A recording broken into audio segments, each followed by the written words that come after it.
नमस्कार साथियों, स्वागत है आपका अपने YouTube परिवार जीके विद एसआर सर में। साथियों, हम राजस्थान भूगोल का अध्ययन कर रहे थे जिसमें हम राजस्थान की जलवायु पढ़ रहे थे। साथियों, काफी दिनों से हमारी क्लासें नहीं हो पा रही थी। उसका कारण या आप जो समझ सको उसका कारण यह था कि पहले मैं चला गया था बाबा नीम करोली के। आपको पता है बाबा नीम करोली का जो चमत्कार है वो विश्व प्रसिद्ध है। तो मेरे मन में एक जिज्ञासा आई थी कि भाई मेरे को भी बाबा नीम करोली के दर्शन करने चाहिए। तो मैं चला गया कहाँ पे, केची धाम। तो वहां से आया वापस 2 दिन में थका हुआ। आते फिर मैं हो गया बीमार। आज भी मेरा गला चोक हो रखा है, जुकाम बहुत ज्यादा लग रखी है, मेरे से बोला नहीं जा रहा साथियों। अब आप सोच रहे होंगे भी जितेंद्र सर के भी कुछ पारिवारिक कारण थे, इस वजह से उनकी क्लासें नहीं हो पाई थी। आज से हमारी वापस विधिवत रूप से वही क्लासें स्टार्ट हो जाएगी। जल्दी से जल्दी अपना कोर्स पूरा होगा। एक एक चीज को हम समझते हुए चलेंगे, सारी की सारी चीजों को। आपका जो प्यार और जो स्नेह है वो हमारे ऊपर बनाए रखें। मैं दिल की गहराई से आपसे माफी मांगता हूं कि भाई आपको इतने दिन हमने वेट करवाया कि भाई पिछले 5-6 दिनों से हमारी क्लासें नहीं हो पा रही थी। उसके लिए क्षमा प्रार्थी हूं मैं। और आज शुरुआत करते हैं हम वापस अपने वही उसी ढंग से उसी अंदाज से वापस हम अपनी पढ़ाई को सुचारू करते हैं। साथियों, जब हम आगे बढ़ते हैं तो हमारे जीवन में कई निरंतर बाधाएं आती है। मतलब अगर हम बात करें कि जब आप अपने लक्ष्य की ओर प्राप्ति की ओर होते हो तो आपके जीवन में कई सारी ऐसी बाधाएं ऑटोमेटिकली उत्पन्न होती जाती है, जिसको हमको क्या करना पड़ता है, पार करना पड़ता है। इसका कारण क्या है कि बाधाएं क्यों आती है? देखो, सब लोग भगवान से ये बोलते हैं भगवान मेरे को प्रॉब्लम मत देना, नो प्रॉब्लम नो प्रॉब्लम। क्यों भाई आप बताओ कि जब तक हमारा जीवन है, जब तक हम जी रहे हैं, जब तक हमारे जीवन में प्रॉब्लम का आना एक स्वाभाविक है। भाई अगर आप प्रॉब्लम नहीं आई उस दिन आप भगवान को प्यारे हो जाओगे। तो देखो, हम कोई भी कार्य करते हैं तो उसमें हजार बाधाएं आती है। कभी आप भी पढ़ते हो तो आप सोचो आप बीमार हो जाते हो तो आप 4-5 दिन पढ़ाई नहीं कर पाते हो। उसका कारण होगा ना कि भाई आप उठ नहीं पाते हो। और यही मेरे साथ में हुआ कि मैं बहुत ज्यादा चाहता था कि भाई मैं आप लोगों से मिलूं, आप लोगों से वापस अपनी क्लास से चले, लेकिन मैं क्या बहुत ज्यादा बीमार हो गया था साथियों, तो मेरे से उठा भी नहीं गया। लेकिन फिर भी आज मैं वापस आपके सामने अच्छे से खड़ा हूँ, आप सब लोगों की दुआ से। आपने बहुत ज्यादा मेरे को मैसेज करे, उसके लिए धन्यवाद। आज हम शुरुआत करते हैं वापस किसकी, राजस्थान की जलवायु की। और राजस्थान की जलवायु में हमने पढ़ लिया था कि भाई जो दक्षिणी पश्चिमी मानसूनी पवने है ना, वो क्या है इसके बारे में पढ़ा था। मानसून का आगमन कब होता है राजस्थान के अंदर, ये हमने पढ़ लिया था। और मानसून का आगमन भारत में कब होता है ये भी हमने पढ़ लिया था। एक बार हम इसको ब्रीफ में वापस जान लेते हैं और उसके बाद में हम वापस राजस्थान जो मानसून की जो शाखा है, दक्षिण पश्चिम मानसून की शाखा है, उनके बारे में हम बात करेंगे। भाई आज से पहले आपने इतना विस्तार में कभी कहीं नहीं पढ़ा होगा। इसमें से राजस्थान की ज्योग्राफी में से कहीं से भी किसी भी कंपटीशन एग्जाम से एक भी क्वेश्चन बाहर नहीं जाने वाला है, ये मैं आपको अश्योर करता हूं। अब देखो, अगर हम बात करें सबसे पहले हमारा टॉपिक क्या चल रहा है, राजस्थान की जलवायु। क्या चल रहा है, राजस्थान की जलवायु। एक बार साथियों क्लास को पूरा जरूर देखें। आप एक बार जब तक पूरा नहीं देखोगे तो आप किसी के लिए आप अपना ओपिनियन नहीं रखना, पूरा देखना जरूर है। अब देखो, अगर हम भारत के संदर्भ में बात करें, किसके संदर्भ में, भारत में मानसून कब आता है, ठीक है। हम बात करें किसके, मानसून की। और राजस्थान में मानसून कब आता है, ठीक है, राजस्थान में। अब देखो, अगर हम बात करें कि भाई भारत में सबसे पहले मानसून कहां पर आता है, अगर हम भारत के क्षेत्र में कि भाई भारत का ऐसा कौन सा क्षेत्र है जहां पर सबसे पहले मानसून आता है, तो अगर हम बात करें कि भारत के अंदर 24 मई को, कब, 24 मई को कहां आता है, अंडमान एंड निकोबार पे आता है। कहां पर आता है, अंडमान एंड निकोबार द्वीप समूह पर आता है। वही अगर हम बात करें कहा कि भारत के मुख्य भूमि पर, अगर हम भारत की जो मुख्य भूमि है ना, यह तो द्वीप समूह हो गया भाई, ये तो समुद्र के अंदर है ना, ये तो द्वीप समूह हो गया।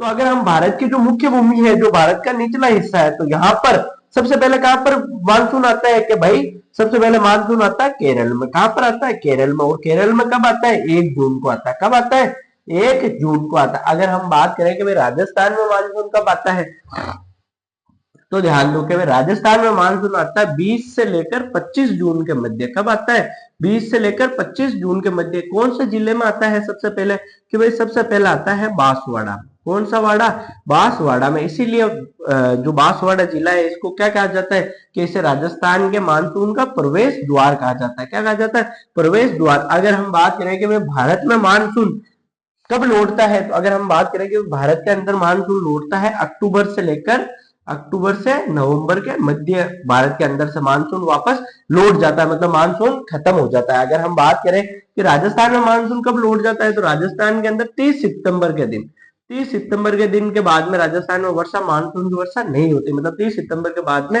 राजस्थान से मानसून लौट जाता है। अगर इसके बाद में हमने पवनों की बात करी थी, दक्षिणी पश्चिमी मानसूनी पवने, अब ध्यान दो, जब दक्षिणी पश्चिमी मानसूनी पवने है ना, जब अरब सागर में प्रवेश करती है, कहां पर करती है, अरब सागर में दक्षिणी पश्चिमी मानसूनी वर्षा प्रवेश करती है, तो उसे क्या कहा जाता है, अरब सागर का मानसून। अगर वही बंगाल की खाड़ी के अंदर प्रवेश करती है तो उसे क्या कहा जाता है, बंगाल की खाड़ी का मानसून। अब आज की क्लास में हम बात करेंगे किसके, मानसूनी शाखा की, दक्षिणी पश्चिमी मानसूनी शाखा की कौन सी शाखाएं हैं, उनका क्या क्या नाम है, उनकी क्या क्या विशेषताएं हैं, ये हम आज की क्लास में जानने वाले हैं। अब तो अब देखो, आप लिखना आरंभ करो अपना, ठीक है। एक एक चीज समझते हुए चलेंगे साथियों हम। देखो, अगर आपको वाकई में क्या राजस्थान का कोई भी कंपटीशन एग्जाम क्रैक करना है तो आपको सारी चीजें आपको याद होनी बहुत ज्यादा जरूरी है। जब तक आपको याद नहीं है तो उसका कोई औचित्य नहीं होगा। आपको समझ में आना चाहिए सारी की सारी चीजें, जब जाकर आपको समझ में आएगा। हम आज की क्लास में लगभग लगभग राजस्थान की जलवायु क्या कर देंगे, समाप्त कर देंगे साथियों। तो देखो कि दक्षिणी पश्चिमी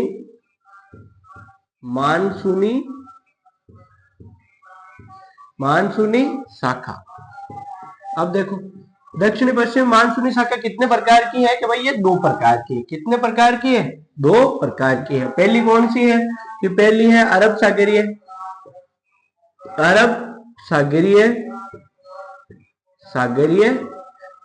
मानसूनी शाखा, अरब सागरीय मानसूनी शाखा। और दूसरी है बंगाल की खाड़ी मानसूनी शाखा। दूसरी कौन सी है, बंगाल की खाड़ी मानसूनी शाखा। अब देखो, अगर हम बात करें कि भाई इसके बाद में इनको अगर विभाजित करें तो इनके बाद में अरब सागरीय मानसूनी शाखा को हम कितने भागों में बांट सकते हैं, 3 भागों में। अब देखो इनके 3 भाग कौन से हैं। अब देखो आपके दिमाग में है ना, अब आपको असली में पता चलेगा कि हम बाकी लोगों से अलग कैसे है। भाई बाकी लोग तो आपको इन दोनों में खत्म, कि भाई ये 2 प्रकार की होती है। अब मेन एग्जाम में क्वेश्चन कहां से बनता है, जो मेन डेप्थ की बात है ना, वो अब आपको पता चलेगी कि भाई दूसरे लोग और हमारे में क्या फर्क है, कि भाई आप हमसे ही क्यों पढ़ते हो, उसका आपको अब पता चलेगा। अब देखो, एक हो गई हिमाचल शाखा,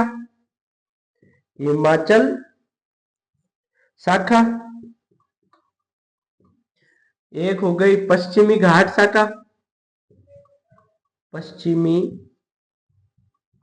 घाट शाखा,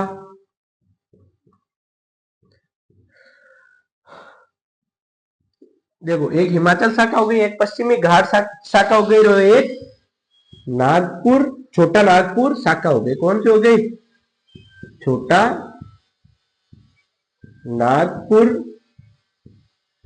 शाखा। ये 3 प्रकार की शाखा हो गई किसकी, अरब सागरीय मानसून की। 3 शाखा कौन सी, एक तो हिमाचल शाखा, एक पश्चिमी घाट शाखा और एक छोटा नागपुर शाखा। वही अगर हम बात करें कि बंगाल की खाड़ी को कितने भागों में विभाजित किया जा सकता है, कितनी शाखाओं में, तो इसको 2 शाखाओं में विभाजित किया जा सकता है। एक तो है इसका उत्तर का विशाल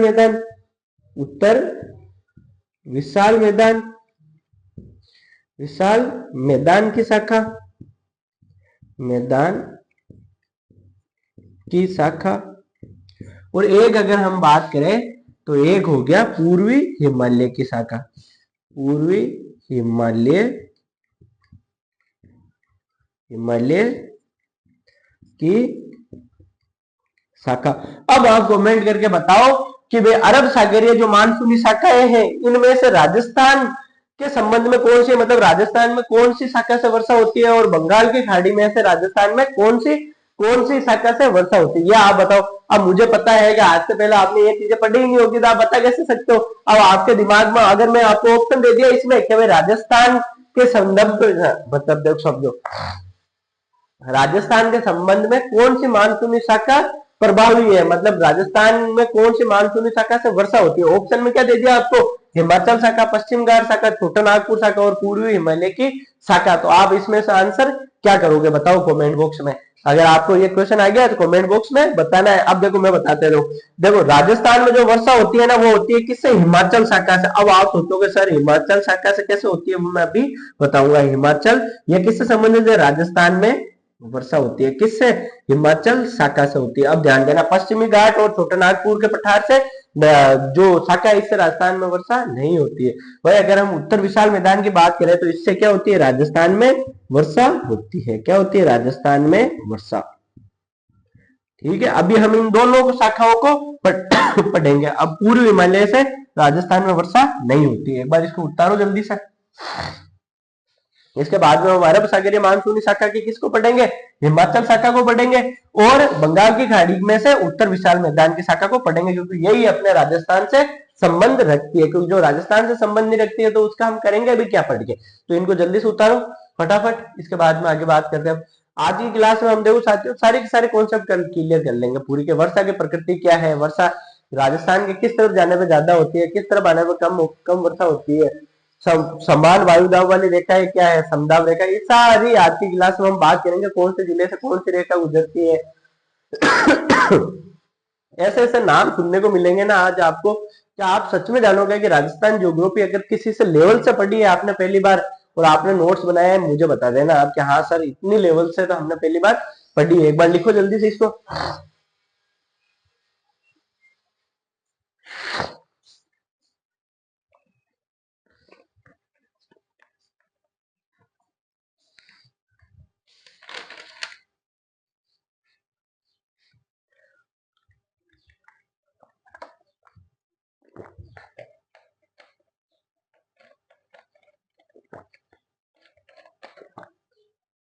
लिख लिया,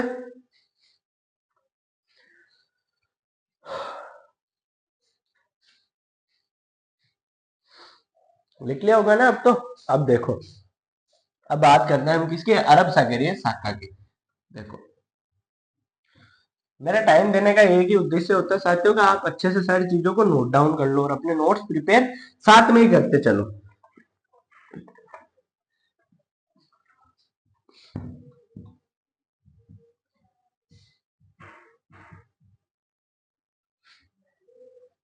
अब डालो हेडिंग अरब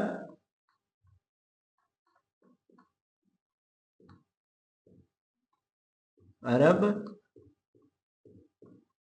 सागर की शाखा, और कोष्टक में क्या लिखना है इसमें, हिमाचल की शाखा, हिमाचल मानसूनी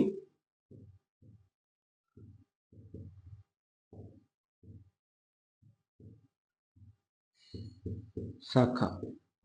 ठीक है, अब ध्यान दो कि इसके अंदर क्या है। सबसे पहले अगर हम बात करें कि जो अरब सागरीय जो मानसूनी शाखा है इसमें राजस्थान में वर्षा कैसी होती है। अगर हम बात करें अरब सागरीय जो मानसूनी जो हिमाचल शाखा है इससे राजस्थान में वर्षा होती है कम। अब कम होने का कारण क्या है कि भाई एक तो ये क्या है कि ये अरावली के समानांतर समानांतर इसकी क्या चलती है, मानसूनी हवाएं चलती है। अब देखो ये है अपनी अरावली, ठीक है, ये अरावली हो गई।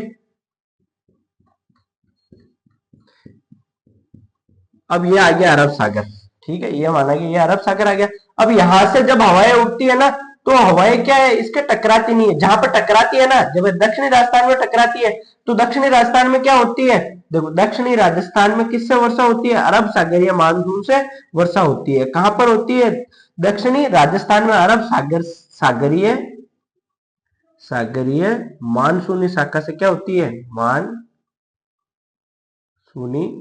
शाखा से वर्षा होती है, शाखा से वर्षा होती है। अगर आपसे पूछे कि भाई अरब सागरीय जो मानसूनी शाखा है उससे वर्षा कहां पर होती है, तो वो होती है जो दक्षिणी राजस्थान है वहां पर। क्योंकि ये जब मानसूनी शाखाएं राजस्थान में प्रवेश करती है तो अरावली की जो शुरुआत की जो भाग है ना वहां पर बड़ी बड़ी पहाड़ियों से टकरा कर ये क्या करती है, दक्षिणी राजस्थान के अंदर वर्षा करती है। अब आगे देखो ये इसके समानांतर चली जाती है। अब ध्यान दो, अब ये जब समानांतर चली जाती है तो इसके सामने कोई अवरोध तो आता नहीं है, तो अवरोध आता नहीं है तो ये आगे चलकर आगे राजस्थान को पार कर जाती है, इसलिए इससे राजस्थान में क्या होती है, कम वर्षा होती है। क्या होती है, इससे राजस्थान में कम वर्षा होती है।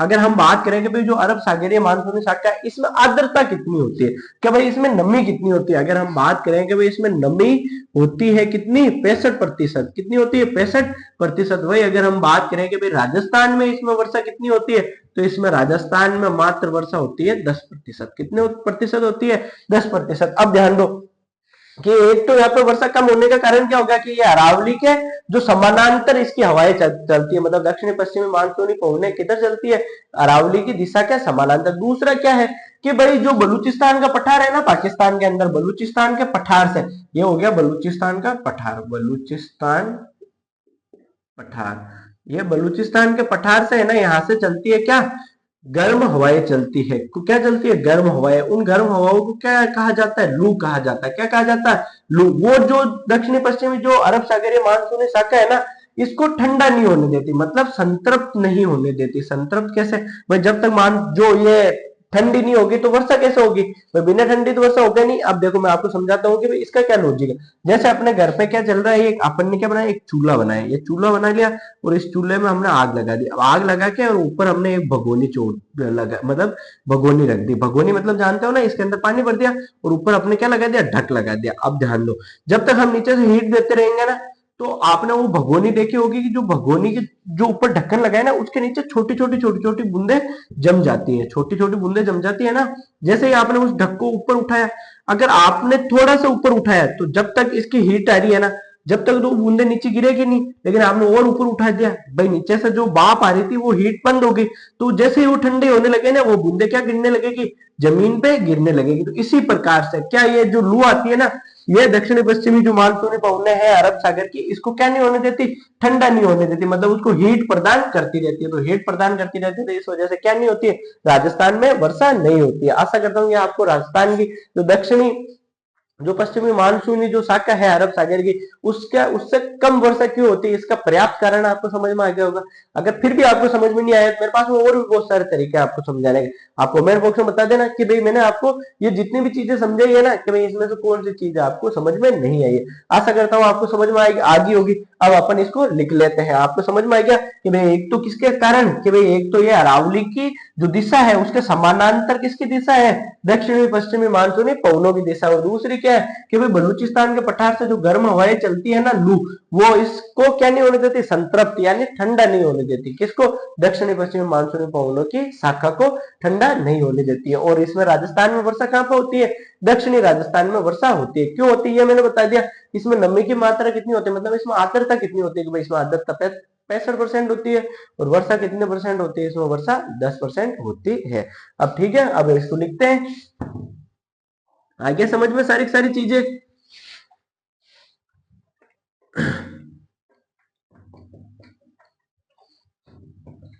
लिखना स्टार्ट कर दो जल्दी से। देखो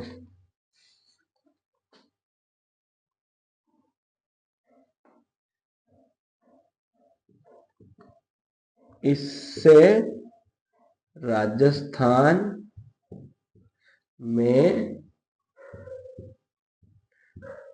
कम वर्षा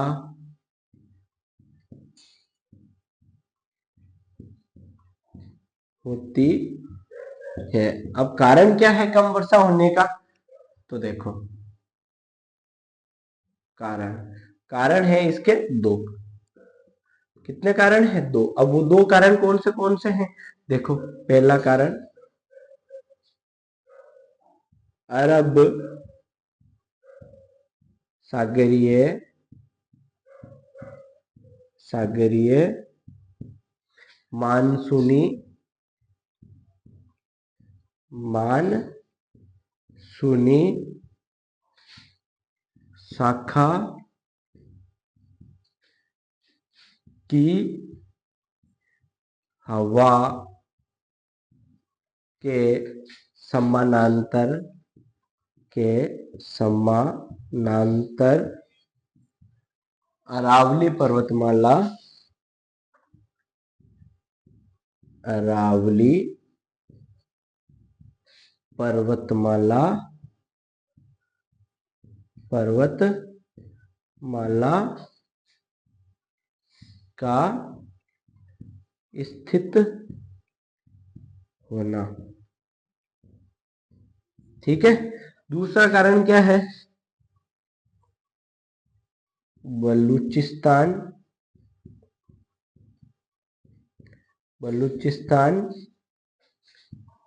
के पठार से चलने वाली गर्म हवा लिख लो, हवा लू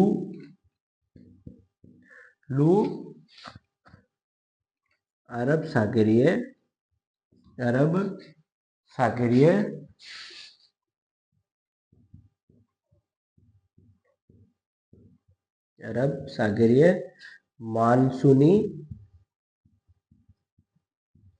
मानसूनी शाखा को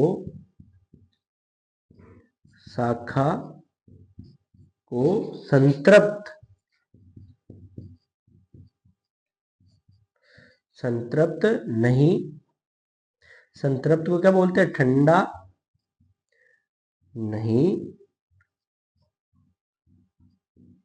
होने देती है। अब देखो,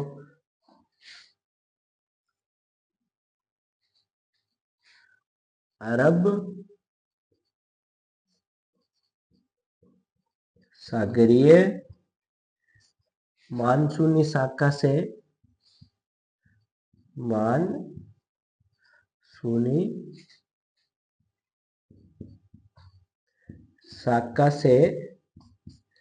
दक्षिणी राजस्थान में वर्षा होती है। लिखो इसको जल्दी से। इसके बाद में दो चीज इसमें और लिखनी है। इसके बाद में हम जो बंगाल की खाड़ी मानसूनी शाखा है उसके बारे में बात करते हैं। अब देखो, अरब सागरीय मानसूनी शाखा मतलब हिमाचली मानसूनी शाखा। ध्यान रखना है, ये ऑप्शन में आ जाए तो आपको इसका उत्तर करना है। इससे राजस्थान में क्या होती है? कम वर्षा होती है। कारण क्या है कि अरब सागरीय मानसूनी शाखा की हवा के समानांतर अरावली पर्वतमाला का स्थित होना और बलूचिस्तान के पठार से चलने वाली गर्म हवाएं लू अरब सागरीय मानसूनी शाखा को संतृप्त नहीं होने देती, मतलब ठंडा नहीं होने देती। और अरब सागरीय मानसूनी शाखा से दक्षिणी राजस्थान में क्या होती है? वर्षा होती है। लिखो इसको जल्दी से, इसके बाद में हम आगे बात करते हैं। जल्दी लिखो।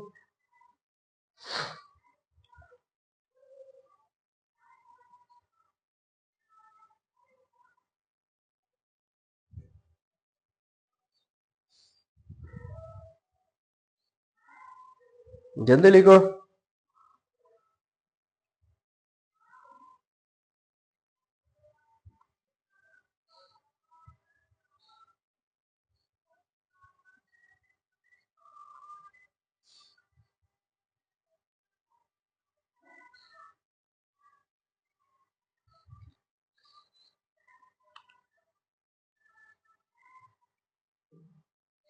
लिख लिया? आ गया समझ में?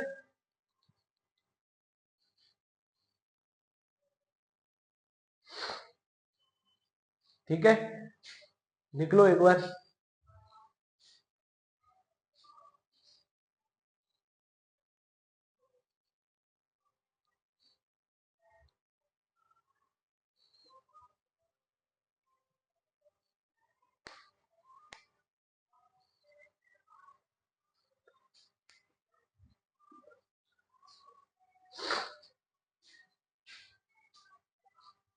लिख लिया? अब देखो, याद कर लो एक बार।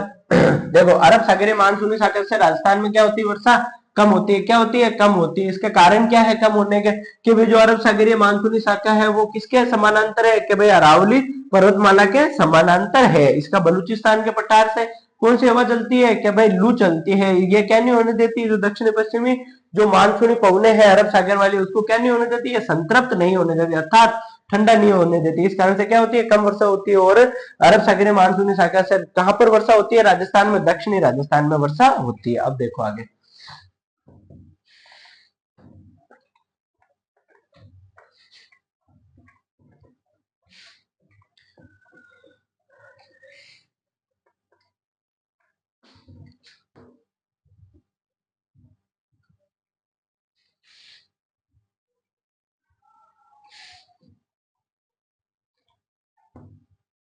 अब देखो इसके अंदर आर्द्रता कितनी है। अगर हम बात करें किसकी, कि इसमें नमी कितनी है, अरब सागरीय मानसूनी शाखा में नमी की मात्रा कितने प्रतिशत है, कि भाई इसमें नमी की मात्रा है 65%। और वर्षा कितनी होती है इससे,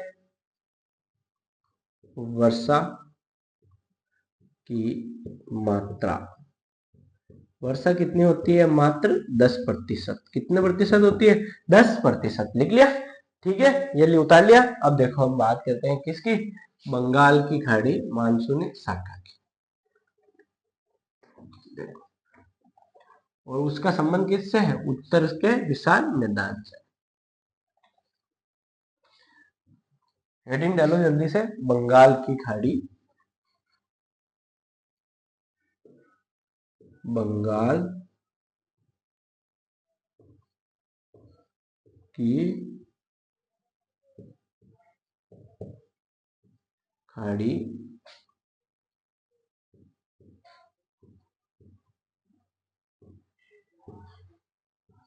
मानसूनी शाखा, इसमें कौन सा आ गया, उत्तर के, उत्तर विशाल, विशाल मैदानी, मैदानी शाखा, शाखा। अब देखो कि भाई जो बंगाल की खाड़ी मानसूनी शाखा है, जिसे हम क्या कहते हैं, उत्तर विशाल मैदानी शाखा, जो इसका भाग है, इससे क्या होती है, राजस्थान में सर्वाधिक वर्षा होती है। क्या होती है, सर्वाधिक वर्षा होती है। इसका कारण क्या है, तो अब हम इसको समझते हैं। अब देखो वापिस हम अरावली को बनाते हैं, ये अपनी हो गई अरावली, ठीक है। राजस्थान में पूरा वर्षा का जो खेल टिका हुआ है ना, वो किसके ऊपर है, वो अरावली पर्वतमाला के ऊपर। अब देखो, ये आ गया राजस्थान के इस तरफ है, कौन सी शाखा, ये आ गया जो बंगाल की खाड़ी है, ये आ गई बंगाल की खाड़ी। अब देखो बंगाल की खाड़ी से हवाएं चलती है ना, वो इस तरफ से चलती है, जिसे हम क्या कहते हैं, पूर्वैया भी कहते हैं, क्योंकि पूर्व दिशा की ओर से चलती है, तो पूर्वैया भी इसे कहते हैं। अब देखो, अब जब ये आती है ना इधर हवाएं, तो ये सीधा सीधा कहां से टकराती है, अरावली से टकराती है। तो इससे क्या होती है, अरावली में भरपूर मात्रा में वर्षा होती है।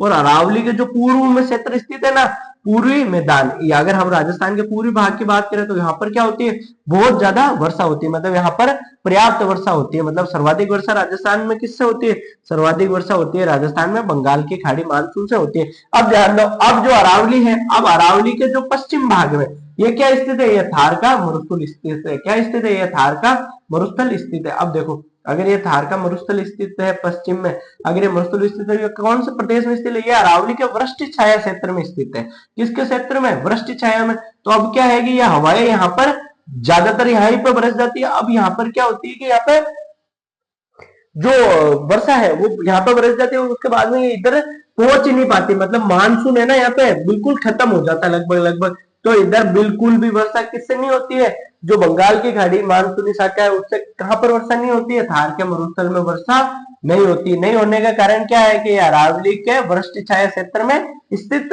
होना है। अब ध्यान दो, अगर हम बात करेंगे जो थार का मरुस्थल है, इसको दो भागों में कौन बांटती है कि भाई 25 सेंटीमीटर समवर्षा रेखा, इसको कितने भागों में बांटती है थार के मरुस्थल को, दो भागों में। अगर हम राजस्थान की बात करें कि भाई राजस्थान को दो भागों में कौन बांटती है, तो 50 सेंटीमीटर समवर्षा रेखा राजस्थान को दो भागों में बांटती है। ये कहां से गुजरती है, ये बिल्कुल अरावली के ऊपर से, बिल्कुल अरावली के मध्य से गुजरती है। आशा करता हूँ आपको समझ में आ गया होगा कि भाई जो अरावली से सीधा अब एक बात बताओ, अगर ये जो पवना आ रही है कहां से, बंगाल की खाड़ी से, अगर ये आते ही सीधी अरावली से टकराएगी बड़े बड़े पेड़ों से, मतलब बड़े बड़े पहाड़ों से, तो वर्षा ज्यादा होगी या नहीं होगी, क्योंकि ये सीधा मानसून टकरा के यहीं पे वर्षा करेगा फिर वापस।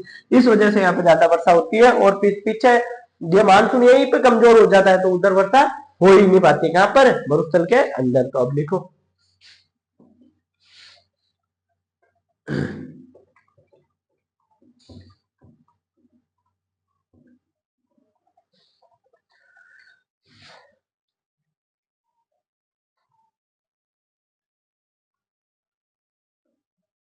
बंगाल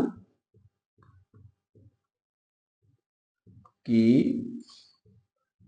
खाड़ी मानसूनी मानसूनी शाखा से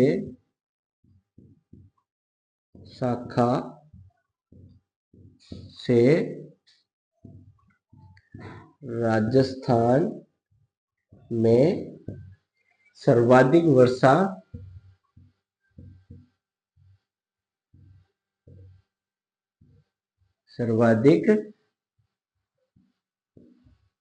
वर्षा होती है।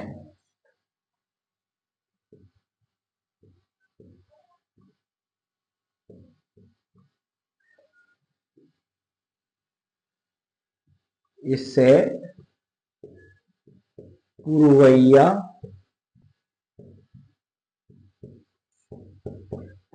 क्यों कहा जाता है इन्हें? क्योंकि ये पूर्व दिशा की ओर से चलती है। इसे पूर्वैया भी कहा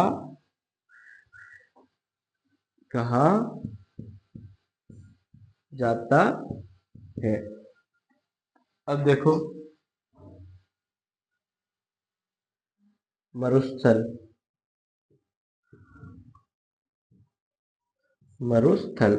में कम वर्षा का कारण क्या है? देखो, इससे मरुस्थल में वर्षा नहीं होती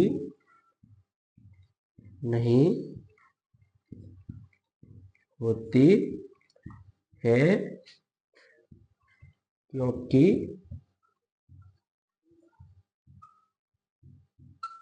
थार मरुस्थल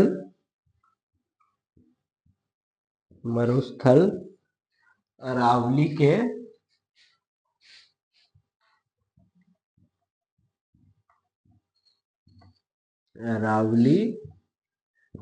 के वृष्टि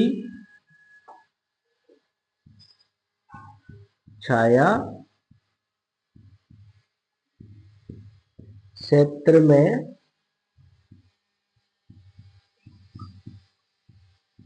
स्थित है। कहां पर स्थित है? अरावली के वृष्टि छाया क्षेत्र में स्थित है। अब देखो, बंगाल की खाड़ी मानसूनी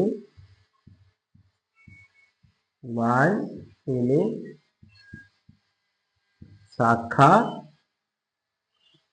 अरावली के पूर्वी भाग में स्थित है। कहां पर है? पूर्वी भाग में स्थित है। इस कारण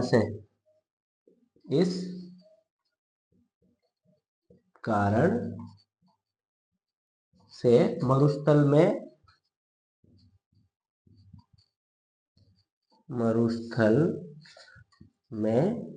वर्षा नहीं हो पाती है। वर्षा नहीं हो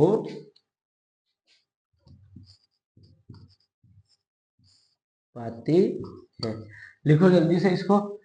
बंगाल की खाड़ी मानसूनी शाखा। देखो, बंगाल की खाड़ी मानसूनी शाखा से राजस्थान में क्या होती है? सर्वाधिक वर्षा होती है। इसे क्या कहते हैं? हम पूर्वैया भी कहते हैं। मरुस्थल में इससे क्या नहीं होती? वर्षा नहीं होती, क्योंकि यह था किसके वृष्टि छाया क्षेत्र में स्थित है? यह अरावली के वृष्टि छाया क्षेत्र में स्थित है। बंगाल की खाड़ी मानसूनी शाखा को अरावली के पूर्वी भाग में स्थित है। इस कारण से इसमें क्या नहीं होती है? मरुस्थल में वर्षा नहीं हो पाती। लिखो इसको जल्दी से। अदर नॉइज आ रही होगी साथियों, क्योंकि काम चल रहा है पीछे, इस वजह से कुछ आ रही होगी तो आप 2 की स्पीड से क्लास देखोगे तो आपको ये आवाजें नहीं आएगी। लिखो आप जल्दी से, आपको अपनी पढ़ाई से मतलब रखना है, बाकी सारी चीजें जिंदगी में पहले चलती रहेगी। लिखो जल्दी से।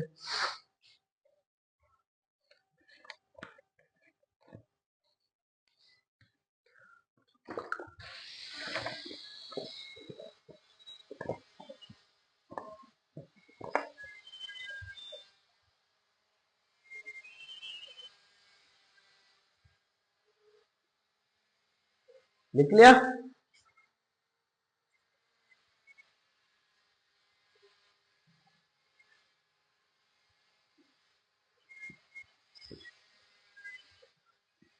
लिख लिया?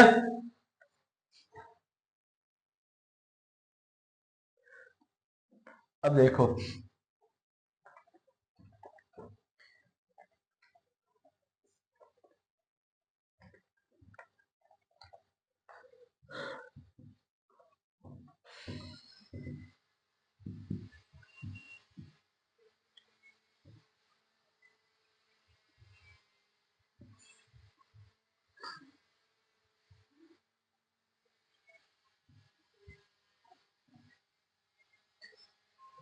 अब देखो कि बंगाल की खाड़ी जो मानसूनी शाखा है उसमें जो नमी की मात्रा है वो कितनी है। देखो नमी की मात्रा, नमी की मात्रा है इसमें मात्र कितनी है, 35%। कितनी है, 35%। और वही अगर हम बात करें कि भाई राजस्थान में वर्षा कितनी करवाती है, देखो वर्षा की मात्रा, वर्षा की मात्रा 90% वर्षा किससे होती है, बंगाल की खाड़ी मानसूनी शाखा से होती है। लिखो इसको जल्दी से, जल्दी लिखो।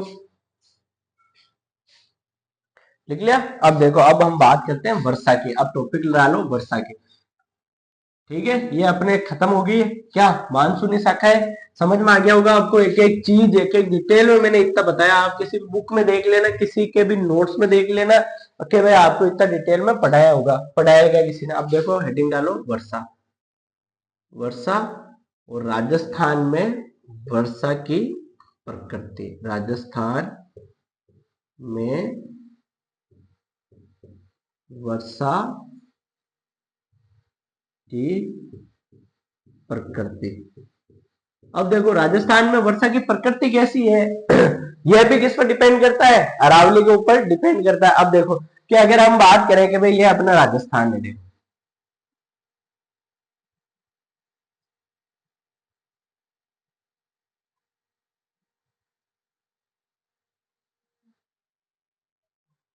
ये अपना राजस्थान है। अब देखो अगर हम बात करें कि किस तरफ से, कि अगर हम बात करें कि भाई ये हो गया उत्तर, ये पश्चिम, ये दक्षिण और ये पूरब। अब देखो अगर हम बात करें कि भाई जो उत्तर पश्चिम है ना, उत्तर और पश्चिम से अगर हम आगे बढ़ते हैं, अगर उत्तर पश्चिम से हम आगे बढ़ते हैं और हम किधर जाते हैं, दक्षिणी पूर्व की ओर जाते हैं। किधर जाते हैं, दक्षिणी पूर्व की ओर जाते हैं। तो क्या होती है वर्षा की मात्रा में, वर्षा की मात्रा में क्या होती है, वृद्धि होती है। तो देखो राजस्थान में उत्तर पश्चिम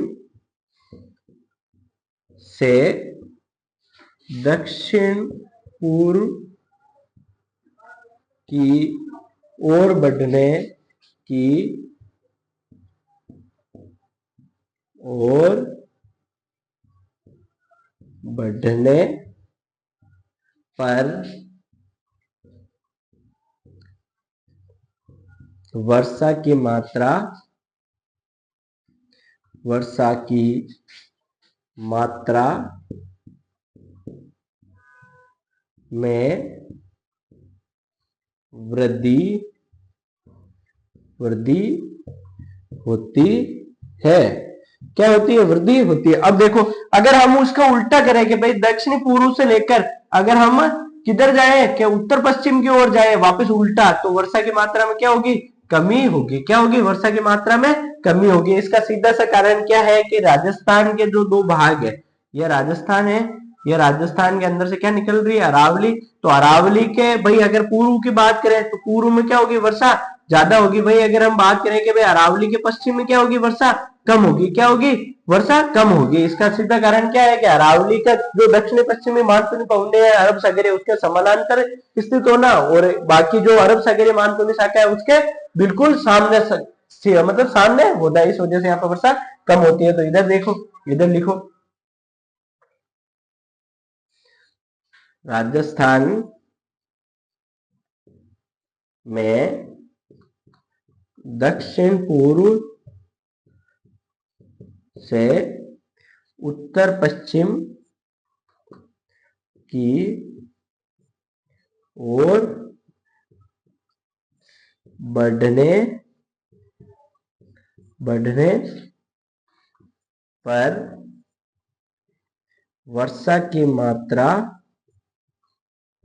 वर्षा की मात्रा में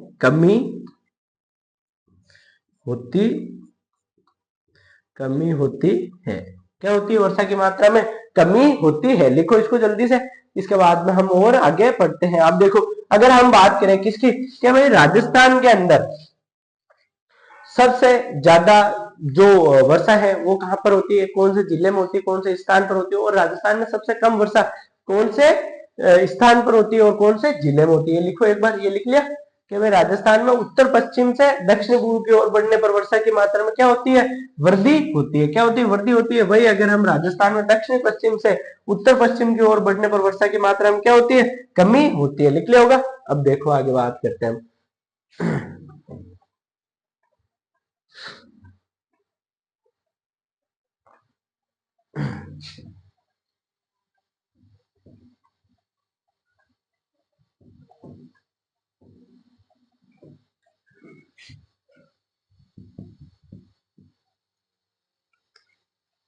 तो देखो,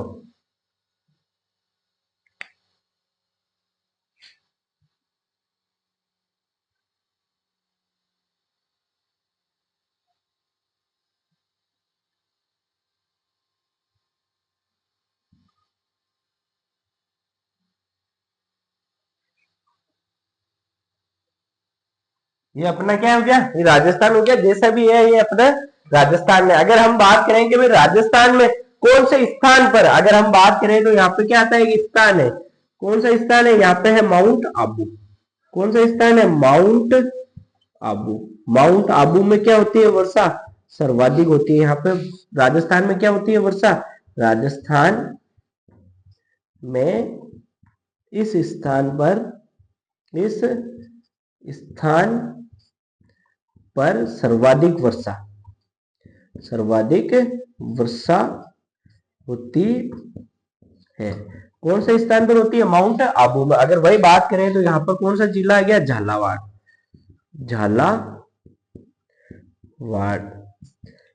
झालावाड़ में क्या होती है, सर्वाधिक वर्षा होती है। अगर हम जिले की बात करें तो जिला कौन सा आ गया, सर्वाधिक वर्षा वाला जिला। सर्वाधिक वर्षा वाला जिला कौन सा है, झालावाड़।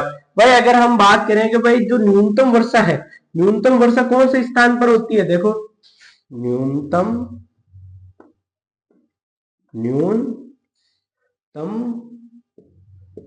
वर्षा वाला न्यूनतम वर्षा वाला स्थान कौन सा है, समगांव। कौन सा है, समगांव जैसलमेर। कौन सा है, समगांव।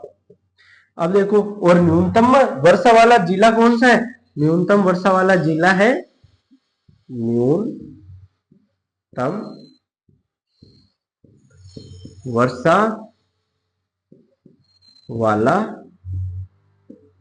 जिला कौन सा है, जैसलमेर। कौन सा है, जैसलमेर। अगर हम बात करें कि भाई संपूर्ण राजस्थान में औसत वर्षा कितनी होती है, देखो संपूर्ण राजस्थान में औसत वर्षा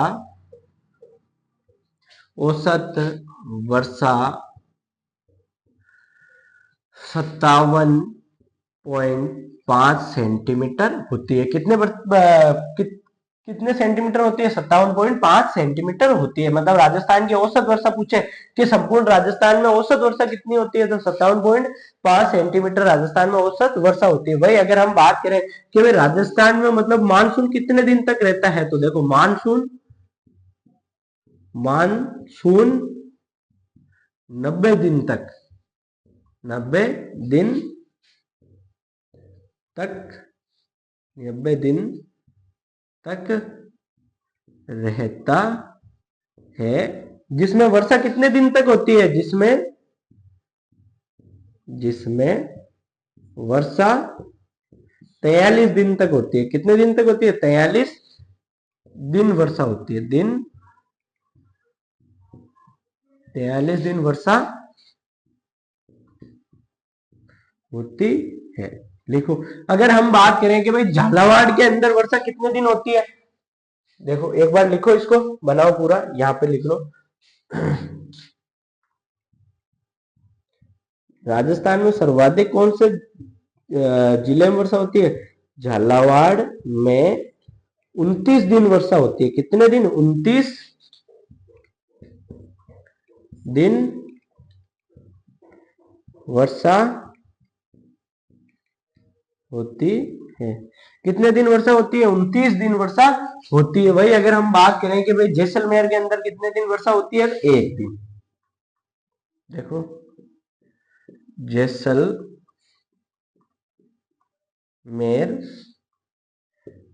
में मात्र 1 दिन, 1 दिन वर्षा होती है। लिखो जल्दी से। आ गया समझ में? राजस्थान में वर्षा की प्रकृति लिखो। तो देखो राजस्थान में सर्वाधिक वर्षा वाला स्थान कौन सा है, कि माउंट आबू है। कौन सा है? अब देखो राजस्थान में सर्वाधिक वर्षा वाला स्थान कौन सा है? माउंट आबू। वही अगर हम राजस्थान का सर्वाधिक जिला जहां पर वर्षा होती है वो कौन सा है? झालावाड़। राजस्थान में न्यूनतम वर्षा वाला स्थान कौन सा है? समगांव। कौन सा है? समगांव, जैसलमेर। वही अगर हम बात करें कि राजस्थान का न्यूनतम जिला कौन सा है जहां पर सबसे कम वर्षा होती है, तो वो है जैसलमेर। अगर हम बात करें कि राजस्थान के अंदर औसत वर्षा कितने सेंटीमीटर होती है, राजस्थान के अंदर औसत वर्षा होती है 57.5 सेंटीमीटर। वही अगर हम बात करें कि राजस्थान में कितने दिन वर्षा होती है, मतलब अगर हम बात करें तो 90 दिन मानसून ठहरता है राजस्थान के अंदर, जिसमें कितने दिन वर्षा होती है? 43 दिन राजस्थान में वर्षा होती है। तो वही उसमें सर्वाधिक कौन से जिले में वर्षा होती है? वही कितने दिन होती है?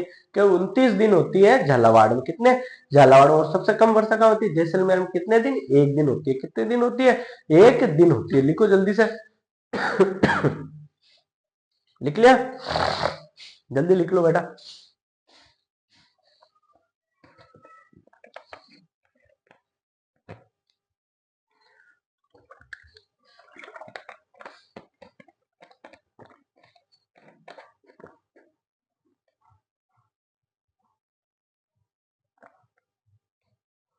जल्दी लिखो।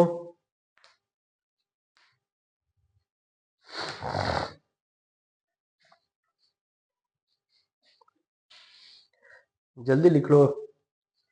समझ में तो आ रहा है ना आपके? अगर समझ में आ रहा है तो कमेंट बॉक्स में जरूर बताना कि हाँ सर हमें सारी चीजें समझ में आ रही है।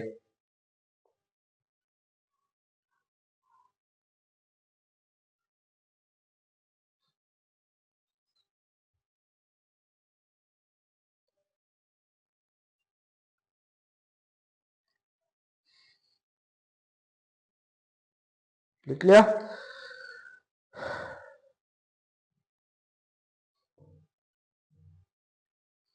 लिख लिया होगा। सारी चीजें समझ में आ रही है साथियों? कोई चीज आपको नहीं समझ में आ रही है तो आप बता जरूर सकते हो मेरे को, ठीक है? अब देखो नोट डालो दो, नोट डाल के दो चीजें लिख लो।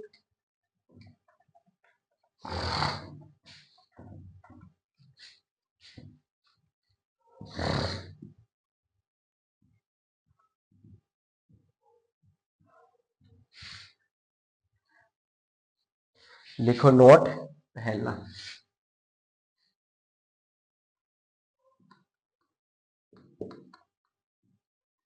लिखो 25 सेंटीमीटर 25 सेंटीमीटर समवर्षा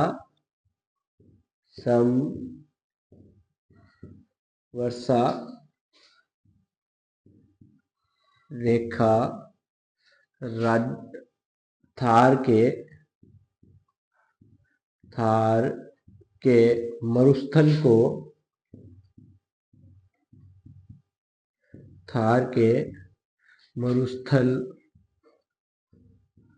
को दो भागों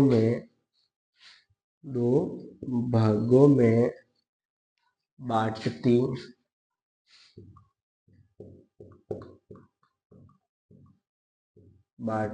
है। कितने भागों में बांटती है? 2 भागों में बांटती है। वही नोट नंबर 2। 50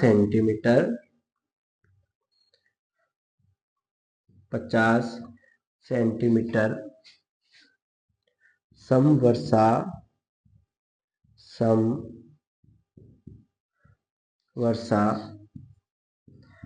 रेखा राजस्थान को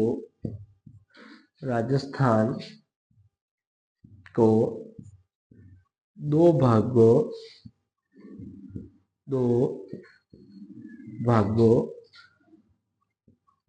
में बांटती है। कितने भागों में बांटती है? 2 भागों में बांटती है। कौन सी? 25 सेंटीमीटर समवर्षा रेखा थार के मरुस्थल को 2 भागों में बांटती है और 50 सेंटीमीटर समवर्षा रेखा राजस्थान को 2 भागों में बांटती है। लिखो जल्दी से। इसके बाद में हम समदाब रेखा के बारे में पढ़ते हैं। किसके बारे में? समदाब रेखा के बारे में पढ़ते हैं। 1 सेकंड में लिख लो इसको जल्दी से, टाइम भी होने वाला। अपन को समदाब रेखा खत्म करनी है आज।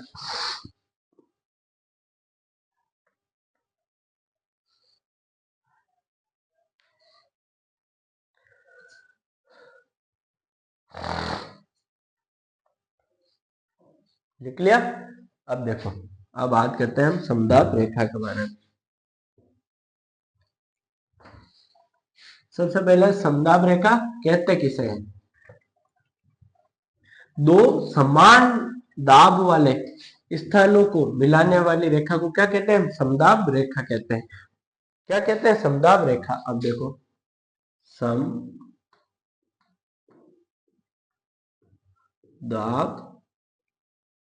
समदाब रेखा 2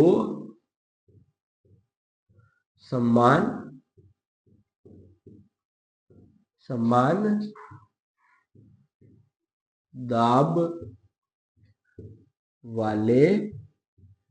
वाले स्थानों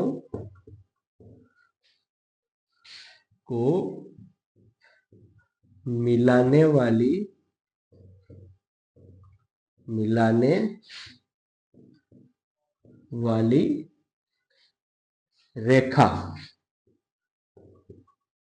रेखा को क्या कहते हैं? हम समदाब रेखा कहते हैं। जो राजस्थान में कितने महीनों में चलती है? 2 महीनों में चलती है। कौन से महीने में? एक तो जुलाई माह में चलती है, देखो, एक तो जुलाई में और एक चलती है जनवरी में। जनवरी में।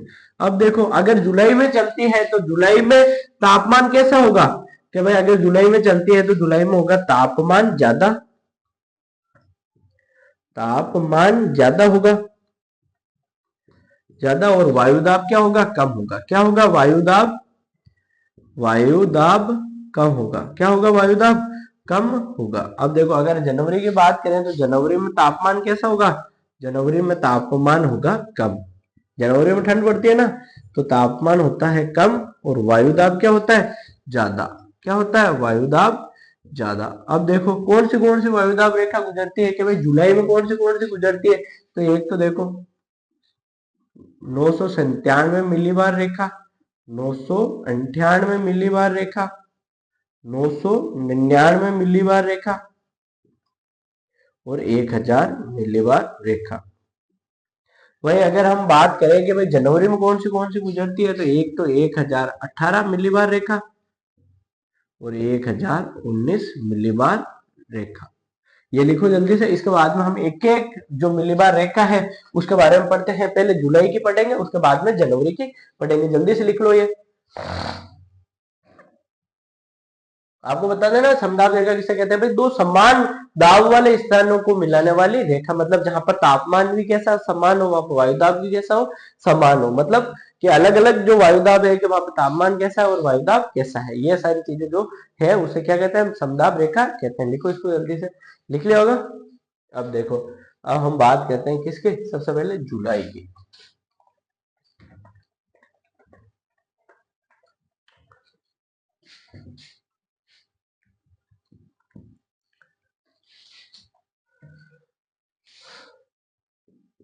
जुलाई माह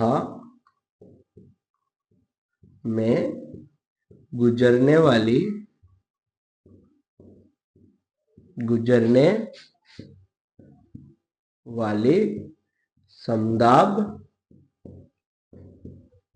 समदाब रेखा। अब देखो, अब हम बनाते हैं क्या, राजस्थान का मैप। तो फिर राजस्थान के मैप से इसको क्या करते हैं, गुजारते हैं।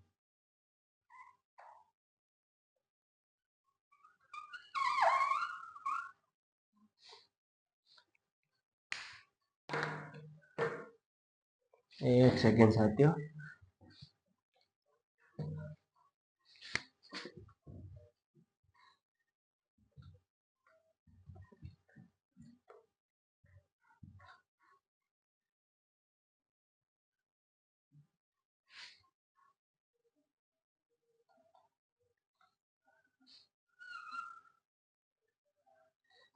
ये अपना हो गया राजस्थान। ये राजस्थान थोड़ा लग नहीं रहा है तो अपन इसको चतुष्कोणीय ही बनाते हैं साथियों। क्योंकि देखो, राजस्थान कैसा है, पतंगाकार है ना। तो आपको ये समझ जाना है कि ये क्या है, राजस्थान है। क्या है, राजस्थान। दिख रहा है अब तो। अब देखो, ये राजस्थान आ गया अपना। अब देखो, सबसे पहले यहां से गुजरती है कौन सी, 997 मिलीबार रेखा। 997 मिलीबार रेखा, ये कहां से गुजरती है, ये गुजरती है जैसलमेर। सबसे पहले कहां से गुजरती है, जैसलमेर। जेएसएल का मतलब जैसलमेर, फिर बीकानेर, BIK का मतलब होता है बीकानेर, और फिर गंगानगर, GNG। ये हो गया गंगानगर। ये तीन जगह से कौन सी रेखा गुजरती है, 997 मिलीबार रेखा गुजरती है। कौन से जिले से, जैसलमेर से, बीकानेर से और गंगानगर से। इसके बाद में देखो 998 मिलीबार रेखा। अब देखो, जैसलमेर के नीचे कौन सा जिला आता है, बाड़मेर। बाड़मेर से आगे जोधपुर, इसका आगे नागौर। कौन सा गौर, नागौर, और चूरू। कौन सा, चूरू। चूरू से ये कौन सी रेखा गुजरती है, 998 मिलीबार रेखा गुजरती है। इसके बाद में देखो 999 मिलीबार रेखा। इसके नीचे कौन सा जिला आता है, बाड़मेर के नीचे जालोर। जालोर का आगे आता है पाली। पाली का आगे आता है अजमेर।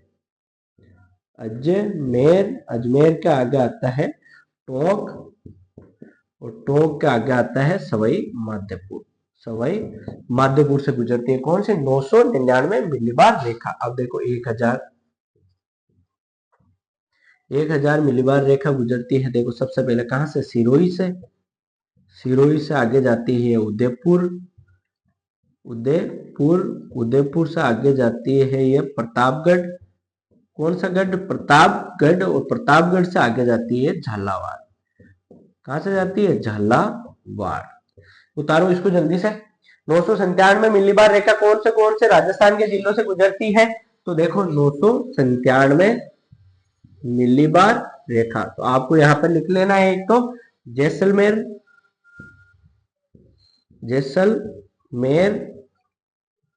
बीकानेर,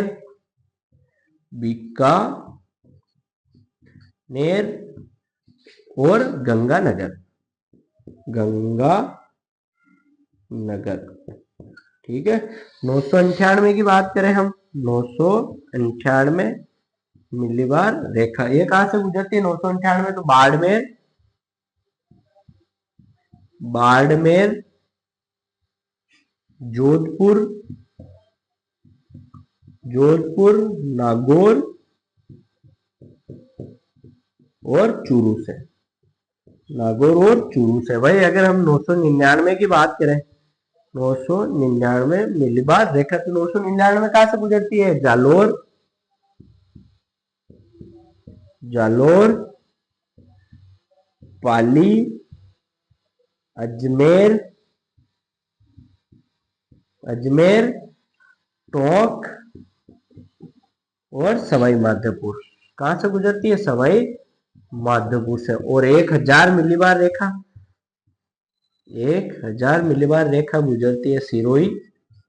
कौन सा रोही? सिरोही, उदयपुर, उदयपुर, प्रतापगढ़, प्रतापगढ़ और झालावाड़। कौन सा वार्ड? झालावाड़। ठीक है, जल्दी से उतारो इनको। एक बार मैप में उतार लेना और एक बार ऐसे साइड में लिख लेना जल्दी से। इसके बाद में जनवरी माह के पढ़ते हैं हम। टाइम हो गया है, जल्दी से लिखो फिर।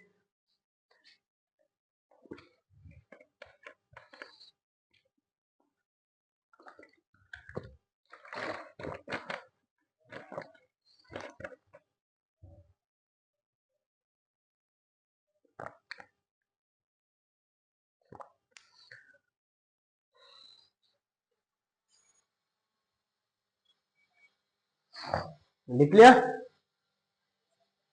अब देखो, अब जनवरी माह में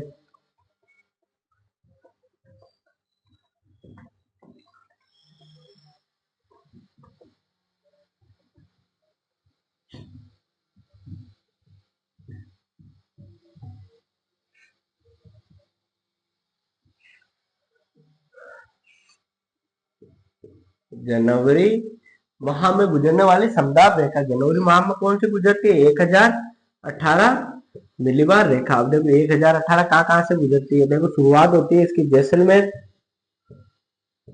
जैसलमेर, फिर जाती है ये जोधपुर, जोधपुर, फिर पाली, पाली के बाद में जाती है राजसमंद, राजसमंद, राजसमंद से नीचे जाती है चित्तौड़, चित्तौड़ से नीचे जाती है झालावाड़। कौन सा वार्ड? झालावाड़। झालावाड़ तक जाती है। कौन सी? मतलब झालावाड़ जिलों से गुजरती है। कौन सी? देखो 1018 मिलीबार रेखा जैसलमेर, जोधपुर, पाली, राजसमंद, चित्तौड़ और झालावाड़ से को मिलाती है। मतलब इन जगह पर क्या होता है? समान वायुदाब पाया जाता है, समान वायुदाब और समान तापमान। अब देखो 1018, 1018 के बाद में 1019 मिलीबार रेखा, ये कहां से गुजरती है? कि भाई ये एक तो गुजरती है बीकानेर, बीकानेर, सीकर और चूरू से। कहां से गुजरती है? बीकानेर, सीकर और चूरू से गुजरती है। कौन सी? 1000 मिलीबार रेखा। कौन सी गुजरती है?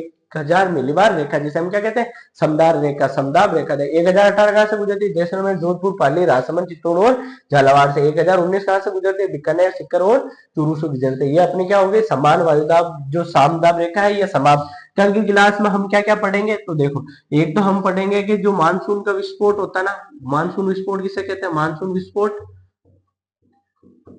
मानसून प्रतिछेदन, मानसून प्रतिछेदन, प्रतिछेदन, तवा, तवा क्या है?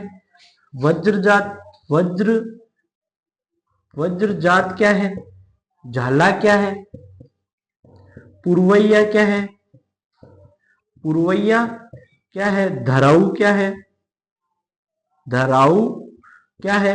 ये जितनी भी चीजें हैं 5, 7, 8 जो मानसून से संबंधित जो शब्दावली है वो हम कल की क्लास में समझेंगे। और एक हमारा बाकी रह गया क्या? मावट। क्या रह गया? मावट। ये सारी चीजें हम कल की क्लास में समाप्त करके हमारी जलवायु को क्या कर देंगे? समाप्त कर देंगे। आज की क्लास में ही हम जलवायु को समाप्त करने का विचार था, लेकिन आज हमारा टाइम हो गया है ज्यादा ही। उसके बाद में हम कल की क्लास में इनको समाप्त कर देंगे। हो सके तो क्या पता आज एक और क्लास आपको मिल जाए मेरी, उसमें हम इसको समाप्त कर देंगे। जब तक अपना ख्याल रखें, बड़ों का सम्मान करें, छोटा को प्यार दें, अपना व्यक्तित्व इस प्रकार से विकसित करें कि महिलाएं आपके साथ में सुरक्षित महसूस करें। साथियों, जय हिंद।